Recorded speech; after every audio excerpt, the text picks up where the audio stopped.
నీ సమయం ఎక్కడా? నీ సమయం ఎక్కడ ప్రార్థనలో ఉంటుందా? నీ సమయం దేవుని స్తుతించే విషయంలో ఉంటుందా? నీ సమయం దేవుని ఆరాధించే విషయంలో ఉంటుందా? నీ సమయం నీ బిడ్డల కొరకు ప్రార్థించే విషయంలో ఉంటుందా? నీ సమయము బిడ్డల కొరకు కన్నీరు కార్చే విషయంలో నీ సమయం ఉంటుందా? ఉండటం లేదు కదా. మరి ఎందుకని అన్నిటికంటే కూడా ప్రేమిస్తూ ఉన్నావు? నీ సమయాన్ని ఎక్కడ వేస్ట్ చేస్తూ ఉన్నారు? 24 గంటల్లో మీ సమయాన్ని ఎక్కడ క్రమేపణ కలుపుతూ ఉన్నారు?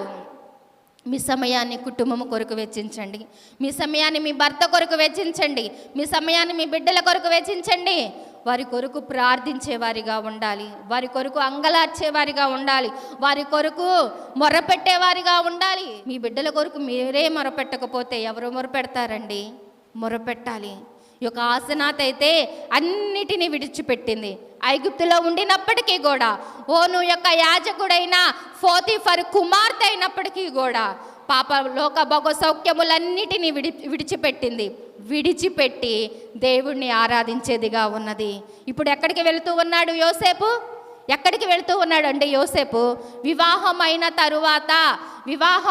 తరువాత చూడండి 46వ వచనంలో, ఆదికాండము 41వ అధ్యాయము 46వ వచనంలో, యోసేపు బయలుదేరి ఐగుప్తు దేశమంతటా సంచరించెను. వివాహమైన తర్వాత భర్త నా దగ్గరే ఉండాలి అనుకుంటారు కదండి. కానీ ఈ యొక్క యోసేపు అయితే మాత్రము ఐగుప్తుని అంతటిని సంచరించటానికి వెళ్ళాడంట. ఎందుకు సంచరించటానికి ఎందుకు వెళ్ళారు? తన భార్యని తీసుకొని అన్ని అందాలు చూడటానికి వెళ్ళాడా? దేశంలో ఉన్న ప్రకృతిని చూడటానికి వెళ్ళాడా? దేశంలో ఉన్న అందచందాలను చూడటానికి వెళ్ళాడా? సెలయేరులను చూడటానికి వెళ్ళాడా? నదులను చూడటానికి వెళ్ళాడా? కానే కాదు. ఎందుకు వెళ్ళాడు అని అంటే, సమృద్ధి అయిన పంట పండింది కాబట్టి ఆ పంటను ఎలాగా దాచిపెట్టాలో చూడటానికి వెళ్ళాడు. ఏ రాష్ట్రంలో పంట ఎక్కడ పండిందో, ఏ గ్రామంలో ఎంత పంట పండిందో, ఏ ఒక్క రైతుల దగ్గర ఎంత పంట ఉన్నదో వాటన్నిటిని కూడా జాగ్రత్తగా ఎక్కడ దాచిపెట్టాలో చూడటానికి వెళ్ళాడండి. అయినప్పటికీ కూడా ఆసనాతు ఏ రోజు కూడా నన్ను పట్టించుకోవటం లేదు, నా యొక్క విధి విధానాలను పట్టించుకోవటం లేదు, వివాహమైన వెంటనే నన్ను విడిచిపెట్టి వెళ్ళిపోయావు అనే మాట ఆసనాతికి రాలేదంటండి. లోకంలో ఉన్న ఐగుప్తు దేశంలో ఉన్న ప్రజలందరి కోసము, ఐగుప్తు దేశంలో ఉన్న చిన్న బిడ్డల కోసం, ఐగుప్తు దేశంలో ఉన్న వృద్ధుల కోసం, ఐగుప్తు దేశంలో ఉన్న అధికారుల కోసం, ఐగుప్తు దేశంలో ఉన్న ప్రతి ఒక్కరి కోసము కూడా ఎలా ఉన్నారు, ఏ విధముగా ఉన్నారు, ఏ కుటుంబంలో ఎంత పంట పండింది అనని వాటిని అన్నిటిని కూడా ఒక దగ్గరికి చేర్చి జాగ్రత్త చేయటానికి వెళ్ళినప్పుడు ఆసనాతు ప్రార్థించేదిగా ఉన్నది. బైబిల్ గ్రంథంలో రాయబడలేదు, కానీ ఆమె పొందుకున్న ప్రతిఫలాలను బట్టి చెప్పవచ్చు ఆమె ప్రార్థించేదిగా ఉన్నది. భర్త బయటికి వెళ్ళినప్పుడు ప్రార్థన చేయాలి. భర్త నీ కొరకు, నీ కుటుంబం కొరకు, నీ బిడ్డల కొరకు చెమట ఓర్చే పని చేయటానికి వెళ్ళినప్పుడు వారి కొరకు నువ్వు ప్రార్థన చేయలేవా?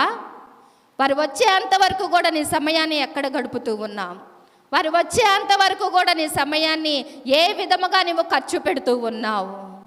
వారి కొరకు మీరు ప్రార్థన చేసేవారి వలె ఉండాలి. యోసేపు పంట పండిన 7 సంవత్సరములు బహువిరివిగా పండిందంట. 7 సంవత్సరములు బహువిరివిగా పండింది ఐగుప్తు దేశంలో. 7 సంవత్సరములేమో బహు కరువు కాలం వచ్చింది.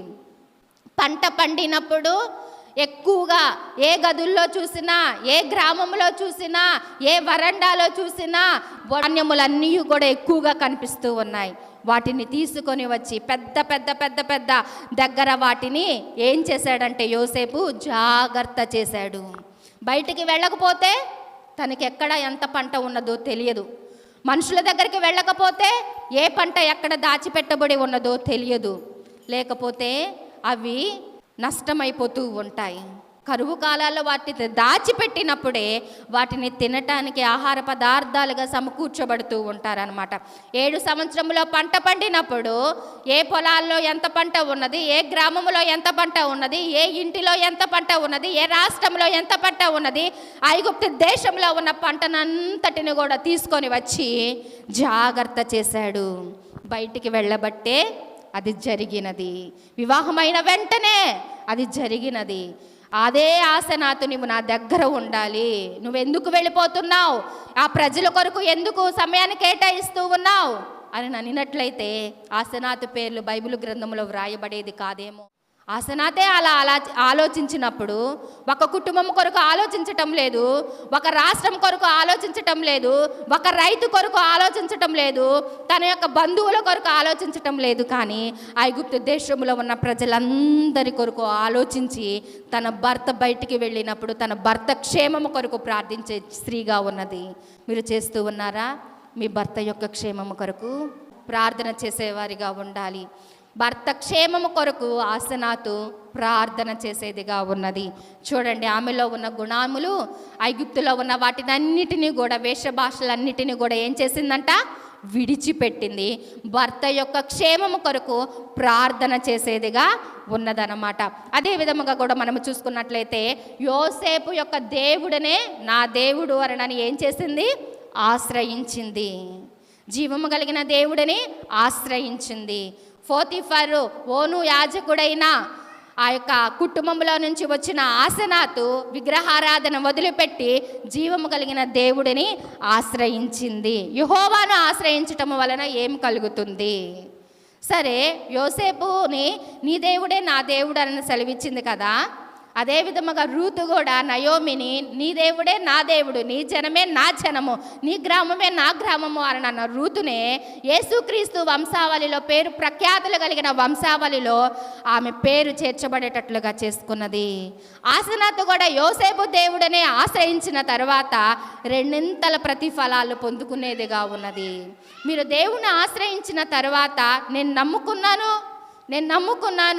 నేను ప్రార్థన చేయకపోయినా పర్వాలేదు, నా యోగక్షేమములు చూసే దేవుడు ఉన్నాడని ఏ రోజైనా అప్పగించారా? అప్పగించలేదు. కానీ అప్పగించాలి. మా భవిష్యత్తును అంతటిని నువ్వే చూసుకో ప్రభా, నా బిడ్డల భవిష్యత్తును అంతటిని నువ్వు చూసుకో ప్రభా, నా భర్త క్షేమమునైన దేవా, నువ్వు క్షేమం ఇస్తేనే క్షేమముగా ఉంటాడు ప్రభా. నేను నిన్ను ఆశ్రయిస్తున్నాను ప్రభా, జీవము కలిగిన దేవుడిని ఆశ్రయిస్తూ ఉన్నానయ్యా.